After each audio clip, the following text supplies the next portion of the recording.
এই জীবন আসলে কি? এটি কি শুধুই জন্ম থেকে মৃত্যু পর্যন্ত এক টুকরো সময়? অনেকেই বলেন এই যে নিঃশ্বাস নিচ্ছি এটাই জীবন, কিন্তু সত্যিই কি তাই? অনেকের মতে প্রত্যেক ব্যক্তি বা প্রাণীর নিঃশ্বাস নির্ধারিত থাকে, সেই নিঃশ্বাস শেষ হয়ে গেলে মানুষ মৃত্যুবরণ করে। কিন্তু এই ধারণা কি পুরোপুরি সত্য? মনুষ্য জীবন কি শুধুই নিঃশ্বাসের ওপর নির্ভর করে? না, মনুষ্য জীবন কখনোই কেবল নিঃশ্বাসের গণনা নয়। এটি নিঃশ্বাসের মধ্যেকার সেই সময় যেখানে আপনি কিছু এমন করেন যা দেখে অন্য কারোর নিঃশ্বাস স্তব্ধ হয়ে যেতে পারে। জীবন মানে সেই মুহূর্তগুলো যেখানে মানুষ আপনার মধ্যে প্রেম খুঁজে পায়, আপনার সাহস দেখে মুগ্ধ হয়, আপনার শক্তি, আপনার চেষ্টা, আপনার পরিশ্রম দেখে অনুপ্রাণিত হয়। জীবন হলো সেই সময় যেখানে আপনি অন্যায় আর দুর্নীতির বিরুদ্ধে লড়াই করেন এবং ন্যায়ের পথে এগিয়ে যান। সত্যিকারের জীবন সেই মুহূর্ত যেখানে আপনি অন্যের জন্য প্রেরণা হয়ে ওঠেন, একটি দিশা দেখান, এমন কিছু করেন যা অন্যের জীবনে শক্তি যোগায়, আশা জাগায়। তাই জীবনকে নিঃশ্বাসের গণ্ডিতে আটকে রাখবেন না, এমন একটি জীবনযাপন করুন যা অন্যের জন্য আদর্শ হয়ে থাকে। নিজের অস্তিত্বকে এমনভাবে গড়ে তুলুন যাতে তা পৃথিবীতে একটি স্থায়ী ছাপ রেখে যায়। আর এই উপলব্ধির সঙ্গে ভালোবেসে বলুন, রাধা রাধা। অনেক সময় মানুষ অতীতকে দেখে অহংকারে ভরে ওঠেন, আবার কখনো বর্তমান বা ভবিষ্যতের দিকে তাকিয়ে পরিতৃপ্তিতে ডুবে যান। কিন্তু একটুখানি থেমে ভাবুন তো, এই সৃষ্টি আসলে কি? এটা এক মহাজাগতিক চক্র যা বারবার আমাদের জীবনে ফিরে আসে, কঠিন থেকে কঠিনতর পরীক্ষায় ফেলে, যেখানে আমাদের উত্তীর্ণ হতেই হয়। যা কাল ছিল তা আজ নেই, এটা সবাই জানে, কিন্তু যা আজ আছে তা কাল থাকবে না, এটাও আপনাকে মেনে নিতে হবে। এবং এই মেনে নেওয়াই জীবনের আসল শিক্ষা। তাই হাসি মুখে শান্ত মনে নিজের পথ চলতে শিখুন, কখনোই অহংকারকে মনের মধ্যে জায়গা দেবেন না। হতে শিখুন সেই হিমবাহের মতো যা জানে গতকাল সে ছিল তরল জল, আজ সে জমে বরফ হয়েছে, কিন্তু কাল হয়তো আবার সে প্রবাহমান জলে রূপান্তরিত হবে। নিজেকে শান্ত রাখুন, হয়তো আজ আপনি সাফল্যের শিখরে আছেন, হয়তোবা নেই, কিন্তু স্মরণ রাখুন আপনাকে প্রতিদিনের জন্য প্রস্তুত থাকতে হবে। নিরন্তর প্রচেষ্টা চালিয়ে যান, প্রতিটি পরিস্থিতি মোকাবিলার জন্য তৈরি থাকুন, আর জীবনের প্রতিটি ওঠা নামার ভারসাম্য রক্ষা করতে শিখুন। জীবন একদিনে বদলায় না, কিন্তু প্রতিদিনের ছোট ছোট পরিবর্তন একদিন বড় সাফল্য নিয়ে আসে। তাই নিজের ওপর বিশ্বাস রাখুন, সময়কে সঙ্গী করুন আর জীবনের প্রতিটি মুহূর্ত উপভোগ করুন। অনেক সময় যখন আমরা কোনো কাজ করি, সাফল্য অর্জন করি বা কঠিন পরীক্ষায় উত্তীর্ণ হই, তখন আমাদের মনে হয় এই সংসার যেন আমাদের একটু প্রশংসা করে। প্রশংসা শুনতে ভালো লাগে, তাই না? অনেকবার মনে হয় এটাই তো আমার কর্মের ফল। আমরা আনন্দে ভরে যাই, কিন্তু যখন সেই প্রশংসা পাই না, তখন কি হয়? আমরা দুঃখী হয়ে পড়ি, মনটা ভারী হয়ে যায়। মনে হয় কেউ যেন আমাদের পরিশ্রমের কদরই করছে না, মনে হয় যেন আমার আনন্দে কেউ আনন্দিত হয় না। এই ভাবনা আমাদের অনেক প্রশ্নে জর্জরিত করে তোলে। তবে আমি আপনাকে একটি প্রশ্ন করতে চাই, আপনার যে কাজই হোক, যে কর্মই হোক, তা কি শুধুমাত্র প্রশংসার জন্য করেন? যদি এর উত্তর হ্যাঁ হয়, তাহলে সেই ভাবনা এক্ষুনি ত্যাগ করুন, কারণ প্রকৃতি আমাদের এক সম্পূর্ণ ভিন্ন শিক্ষা দেয়। একবার ভেবে দেখুন ফুলকে, সেই ফুল যার সুগন্ধ আমাদের মন উচ্ছ্বসিত করে তোলে, শক্তি যোগায়, কিন্তু ফুল কি কখনো প্রশংসার জন্য এই সুগন্ধ ছড়ায়? না, ফুল আপন কাজ করে যায় নির্ভীকভাবে, প্রশংসার তোয়াক্কা না করেই। এটাই হলো প্রকৃতির শিক্ষা। যারা সত্যবাদী, যারা সৎকর্ম করেন, তাদের প্রশংসার প্রয়োজন হয় না, কারণ তাদের কর্মই হলো তাদের সুবাস। মনে রাখবেন, আতর শুধু নকল ফুলে দেওয়া হয়, প্রকৃত ফুল তার নিজস্ব সুবাসেই অনন্য। তাই আপনিও কর্ম করে যান, প্রশংসার আশায় নয়, বরং শুভ চিন্তা নিয়ে। মনকে সবসময় শান্ত রাখুন, স্বচ্ছ রাখুন। যদি এরকম করতে পারেন, আপনার কর্ম এমন এক সুবাস ছড়াবে যা আপনার জীবনে শুধু আনন্দই বয়ে আনবে। তাহলে এই আনন্দ সহকারে বলুন, রাধা রাধা। জীবন, এই জীবন আসলে কি? এই প্রশ্ন আমাদের সবার মনেই কোনো না কোনো সময় এসে যায়। সবাই ভাবে এই জীবনের প্রকৃত উদ্দেশ্য কি? কি করা উচিত এই জীবনে? জীবন কি শুধুই কিছু পাওয়ার জন্য, নাকি কিছু হারানোর? জীবন কি সেই জায়গা যেখানে আমাদের পরমাত্মাকে খুঁজে পাওয়া উচিত, নাকি এটা সেই পথ যা আমাদের স্বপ্নের লক্ষ্যে ধাবিত করে? জীবন আসলে কি? এটা তো খুবই সরল। জীবন ঠিক শান্ত জলের মতো, একটি আয়নার মতো। আয়না যেমন আপনাকে সেটাই দেখায় যা আপনি করেন, জীবনও তেমনি। আপনি যদি হাসি মুখে আয়নার দিকে তাকান, আয়না আপনাকে সেই হাসি সহকারেই দেখাবে। যদি রেগে যান, আয়না সেই রাগই প্রতিফলিত করবে। আর যদি প্রশান্তি নিয়ে তাকান, আয়না আপনাকে শান্তির প্রতিচ্ছবি দেখাবে। ঠিক তেমনি জীবনও একটা আয়নার মতো। আপনি যদি ভাবেন এই জীবন আপনাকে কি দিয়েছে, তাহলে উত্তর পেতে অনেক সময় লেগে যাবে। কিন্তু যদি ভেবে দেখেন আপনি এই জীবনকে কি দিয়েছেন, তখনই সব পরিষ্কার হবে। আপনি যদি এই জীবনকে সুখ দেন, আনন্দ দেন, ভালোবাসা দেন, তাহলে জীবনও আপনাকে সেই সুখ, আনন্দ আর ভালোবাসাই ফিরিয়ে দেবে। তাহলে আসুন এই সুখ, আনন্দ আর ভালোবাসার সাথে বলি রাধা রাধা। অনেক সময় এমন হয় আমরা ভীষণ সমস্যায় থাকি, কঠিন বিপদের মুখোমুখি হই। সেই সময় যাদের আমরা আমাদের সবচেয়ে আপন বলে মনে করি, তারা আমাদের ত্যাগ করে চলে যান। আমরা দুঃখ পাই, ভেঙে পড়ি এবং একা একাই সেই বিপদ সামলে উঠি। তখন মনে হয় এই মানুষগুলো কেন এমন করলেন, কেন এমন কঠিন সময়ে আমাদের পাশে থাকলেন না। ক্রোধ আসে, অভিমান জমে। কিন্তু আমি বলবো তাদের প্রতি রাগ নয়, কৃতজ্ঞ হন। হ্যাঁ, ধন্যবাদ জানান তাদের, যারা এমন সময়ে আপনাকে ত্যাগ করেছেন যখন আপনার তাদের সবচেয়ে বেশি প্রয়োজন ছিল। ভাবুন তো, হয়তো তারা বিশ্বাস করতেন আপনি নিজেই সেই সমস্যার সমাধান করতে পারবেন, অথবা তাদের সঙ্গ হারানোর মধ্য দিয়ে আপনি নিজের ভেতরের লুকিয়ে থাকা শক্তিকে আবিষ্কার করলেন। তাদের ত্যাগই হয়তো আপনাকে আরও শক্তিশালী করে তুলল, আপনার সংকল্পকে আরও দৃঢ় করল। আপনি সেই সমস্যা থেকে বেরিয়ে এলেন, নিজের খারাপ সময়কে নিজের হাতেই ভালো সময়ে পরিণত করলেন। আর শেষ পর্যন্ত আপনি হলেন আরও শ্রেষ্ঠ, আরও শক্তিমান। এটাই তো আপনার প্রকৃত বিজয়। আর এই বিজয়ের পেছনে যারা আপনাকে ত্যাগ করেছিল, তাদেরও অবদান আছে। তাই তাদের ধন্যবাদ জানান। মনে রাখুন, তাদের ত্যাগই আপনাকে আজ এই জায়গায় নিয়ে এসেছে। আর এই উপলব্ধি নিয়ে ভালোবেসে বলুন রাধা রাধা। দোল উৎসব, এই একদিন যেন পুরো পৃথিবী রঙে রঙিন হয়ে ওঠে। কিন্তু কখনো ভেবেছেন এই রঙের আসল অর্থ কি? এই রং কি শুধুই বাহ্যিক, নাকি এর গভীরতায় লুকিয়ে আছে জীবনের কোনো বড় শিক্ষা? দেখেছেন তো এক চিন্তিত মুখে রঙের ছোঁয়া পড়তেই কিভাবে আনন্দের হাসি ফোটে। দোল তো কেবল রঙের খেলা নয়, এ হলো পুরাতনকে বিদায় জানিয়ে নতুনকে স্বাগত জানানোর উৎসব। শিশিরের ঋতুকে বিদায় দিয়ে এক নবজীবনের ঋতুকে বরণ করার দিন।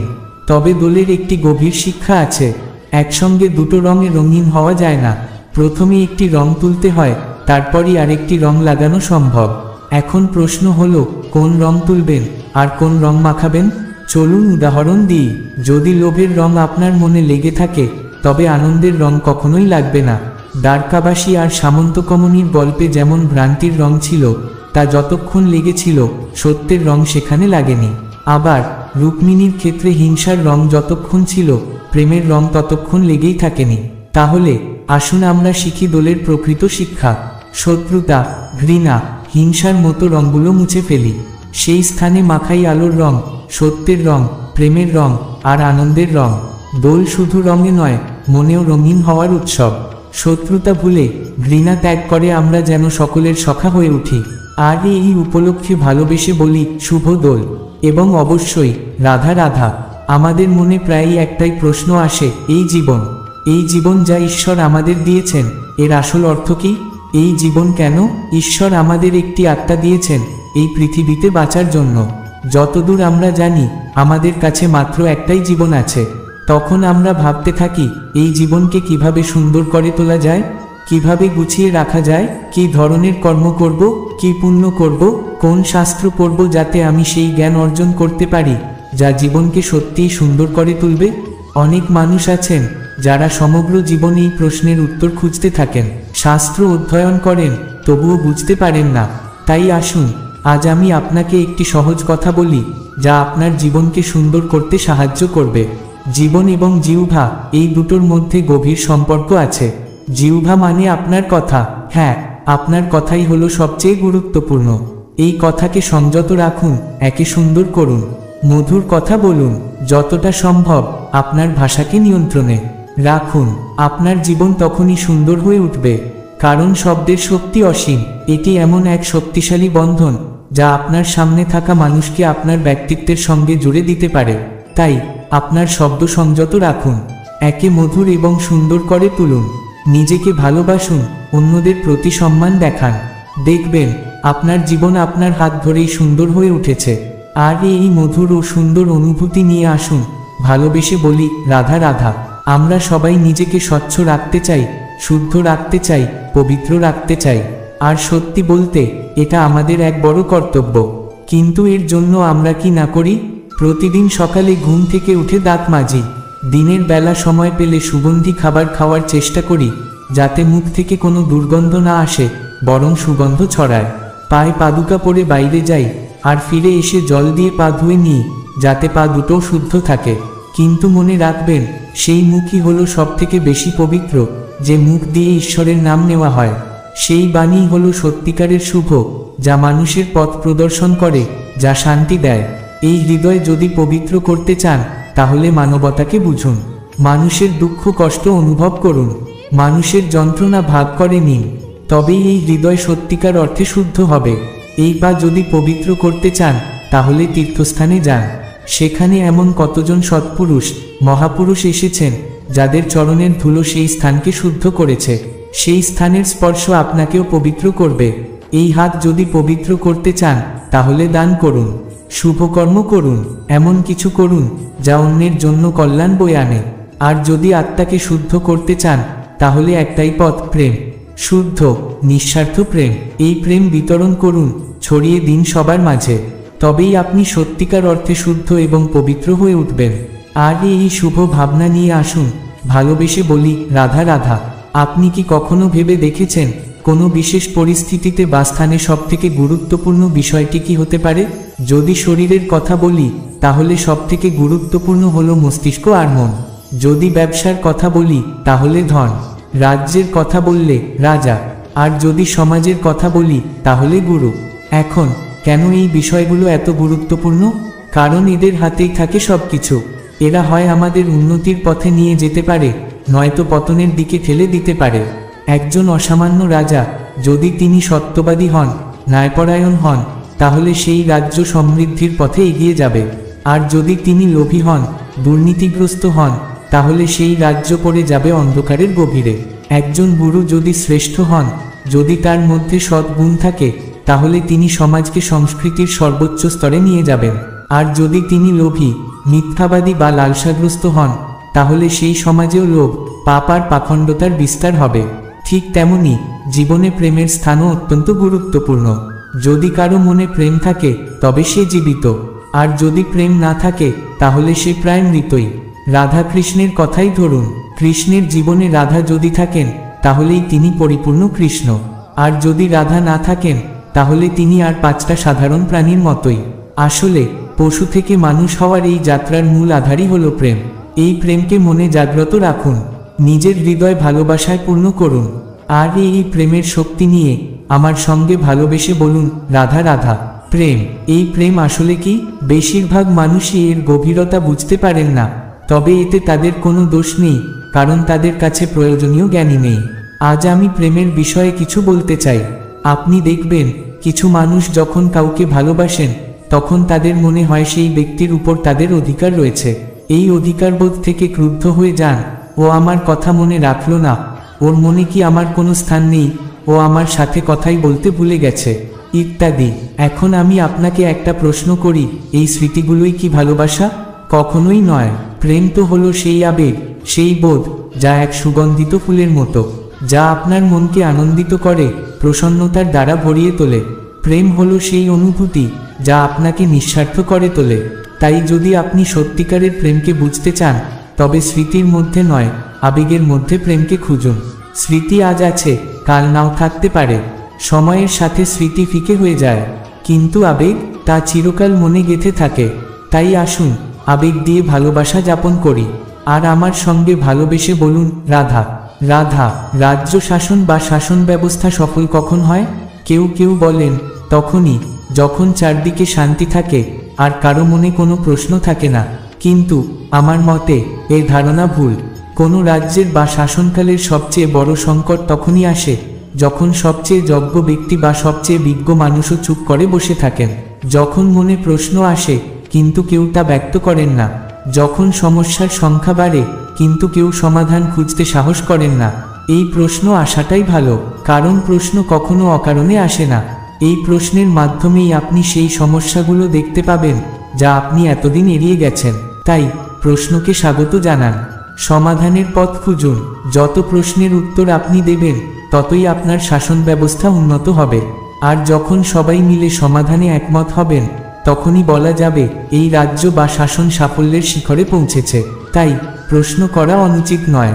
আর তারা মূর্খ নন যারা প্রশ্ন করেন। এদের মতামত প্রকাশ করার সুযোগ দিন আর একসঙ্গে মিলে সমাধানের পথে এগিয়ে যান। তাই আসুন এই ইতিবাচক ভাবনা নিয়ে বলুন, রাধা রাধা।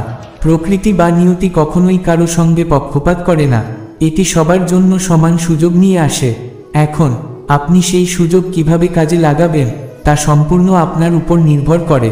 দুটি ধরনের মানুষ আছেন, একদল যারা প্রতিটি পরিস্থিতি, প্রতিটি সমস্যা আর বিপদের মধ্যেও সুযোগ খুঁজে নেন, আর একদল যারা প্রতিটি সুযোগের মধ্যেই কোনো না কোনো সমস্যা খুঁজে নেন। এখন আপনি কি চান? আপনি যদি সুযোগ খুঁজতে চান তবে সুযোগই পাবেন, আর যদি সমস্যা খুঁজতে চান সমস্যা তো হাতের নাগালেই পাওয়া যাবে। সবকিছু নির্ভর করে আপনার চয়ন এবং দৃষ্টিভঙ্গির উপর। ধনাত্মক থাকুন, জীবনে সবকিছু সম্ভব হবে। তাই আসুন এই ইতিবাচক শক্তি নিয়ে বলুন, রাধা রাধা। যখনই আমরা কথা বলি জলরাশির বিষয়ে তখন আমাদের মনে এক অদ্ভুত প্রশান্তি আসে। মিষ্টি সরোবর, পুকুর, নদী, এসব জলাশয়ের কথা ভাবতে ভালো লাগে। আর আমরা অপেক্ষা করি সেই বিশাল সমুদ্রের জন্য, সেই গভীর সাগরের জন্য। কেন জানেন? কারণ সাগর তো বিশাল, ভয়ানক এবং তার জল নোনতা, যা আমরা কখনোই পান করতে পারি না।